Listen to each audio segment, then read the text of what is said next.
Assalamualaikum warahmatullahi wabarakatuh. Perkenalkan, nama saya Linda Irmawati dari kelas A418 NPM 18144600107. Nah, dalam kesempatan kali ini saya akan menyampaikan beberapa hal hasil observasi atau survei yang saya lakukan terkait bimbingan dan konseling di sekolah dasar. Untuk sekolah yang menjadi tujuan dalam pelaksanaan observasi saya adalah di SD Negeri Giripurwo yang beralamat di Dusun Gubar, Kelurahan Giripurwo, Kecamatan Purwosari, Kabupaten Gunung Kidul. Selanjutnya saya akan menjelaskan terkait dengan kondisi fisik dan kondisi non-fisik di SD Negeri Giripurwo. Untuk kondisi fisik sekolah sudah dikatakan menjadi sekolah yang memenuhi standar dalam pelaksanaan pembelajaran di sekolah dasar. Sekolah memiliki 2 gedung utama yang terdiri dari 8 ruang, yaitu ruang kelas 1 sampai ruang kelas 6, ruang guru dan kepala sekolah, serta perpustakaan. Selain itu juga dilengkapi dengan fasilitas penunjang lain seperti lapangan sekolah, kamar mandi, dapur, tempat parkir, tempat cuci tangan, pojok baca, taman sekolah, dan masih banyak lagi. Untuk selanjutnya yaitu terkait dengan jumlah pendidik dan tenaga kependidikan di SD Negeri Giripurwo itu terdiri dari 11 tenaga kependidikan. Yang pertama kepala sekolah, guru kelas 1 sampai dengan guru kelas 6, penjaga perpustakaan, penjaga sekolah, guru olahraga, dan guru mapel, guru agama. Nah, dalam hal ini untuk tenaga bimbingan dan konseling di SD Negeri Giripurwo masih ditanggungjawabkan oleh masing-masing guru kelas yang diampu. Sedangkan untuk jumlah peserta didik di SD Negeri Giripurwo terdiri dari 76 siswa laki-laki dan 66 siswa perempuan, sehingga total keseluruhan jumlah peserta didik di SD Negeri Giripurwo adalah 142 siswa. Oke, untuk selanjutnya saya akan menyampaikan struktur organisasi yang ada di SD Negeri Giripurwo. Yang jabatan yang tertinggi adalah ditempati oleh Kepala Sekolah Bapak Suraji.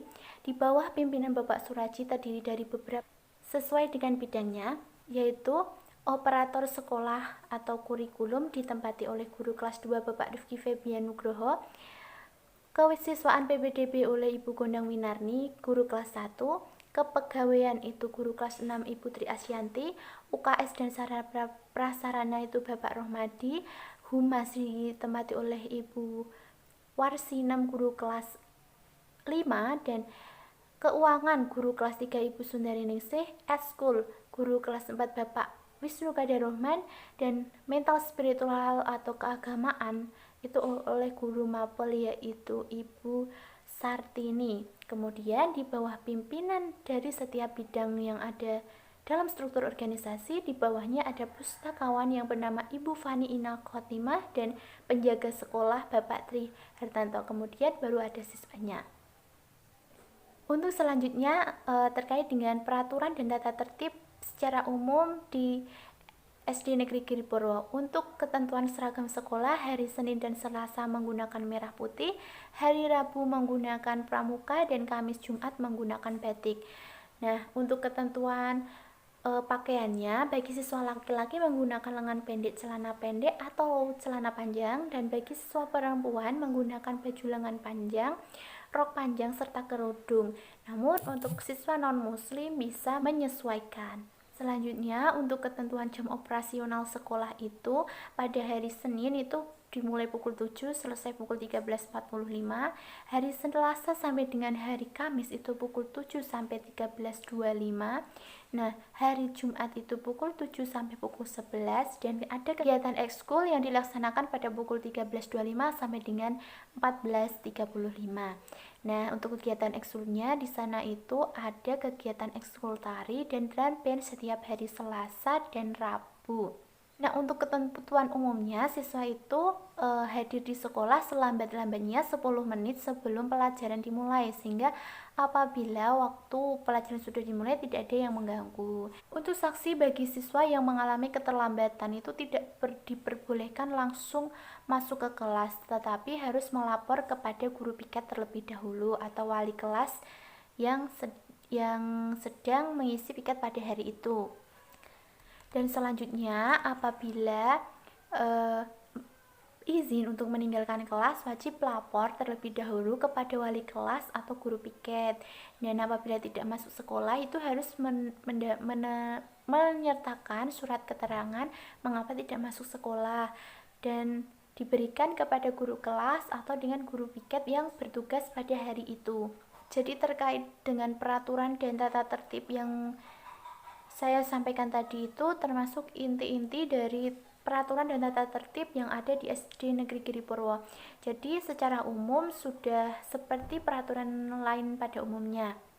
Nah, selanjutnya yang menjadi inti dalam pembahasan kali ini adalah terkait dengan permasalahan bimbingan dan konseling yang dialami sekolah selama 1 tahun terakhir. Nah, berdasarkan hasil wawancara yang saya lakukan kepada guru kelas di SD Negeri Giripurwo dan kepala sekolah, permasalahan selama 1 tahun terakhir ini terkait dengan pembelajaran daring karena akibat adanya pandemi COVID-19. Nah, berdasarkan dari itu, maka dapat diperoleh informasi permasalahan yang muncul itu seperti halnya yang pertama, adaptasi peraturan bagi peserta didik baru itu sangat perlu dilakukan. Lalu kurangnya motivasi belajar anak karena akibat anak terlalu sering libur.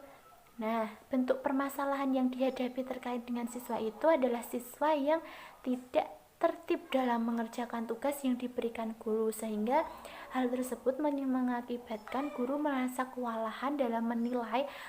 Yang selanjutnya adalah kurangnya pemahaman materi yang dikuasai siswa karena keterbatasan dalam pelaksanaan pembelajaran yang dilakukan secara daring di rumah. Selanjutnya adalah dalam mengerjakan tugas itu siswa sering kali atau sering ditemukan bahwa siswa itu dibantu oleh orang tuanya. Jadi siswa itu tidak mengerjakan sendiri.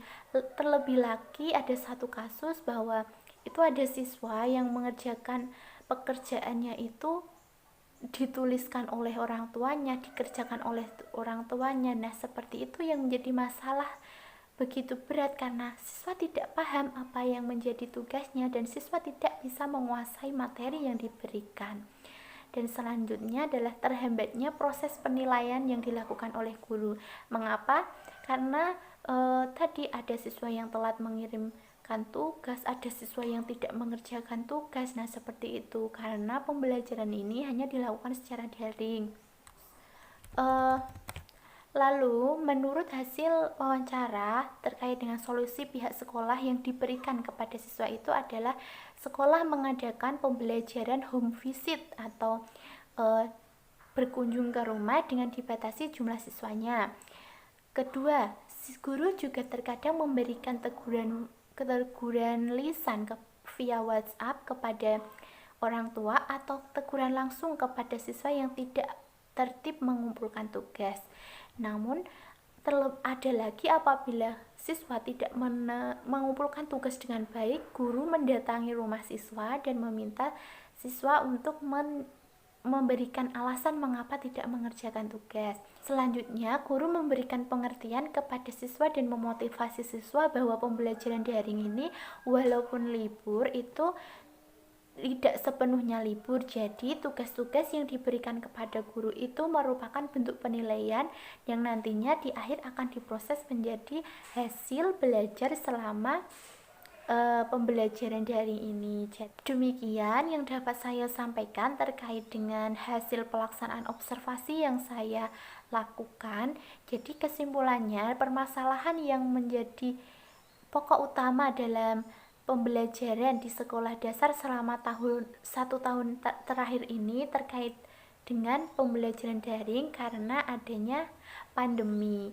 Dari mulai tugas yang tidak terselesaikan, motivasi belajar anak, kurangnya adaptasi anak dengan lingkungan sekolah. Demikian yang dapat saya sampaikan. Apabila dalam saya menyampaikan hasil pelaksanaan observasi ini ada kurang dan lebihnya, saya mohon maaf. Wassalamualaikum warahmatullahi wabarakatuh.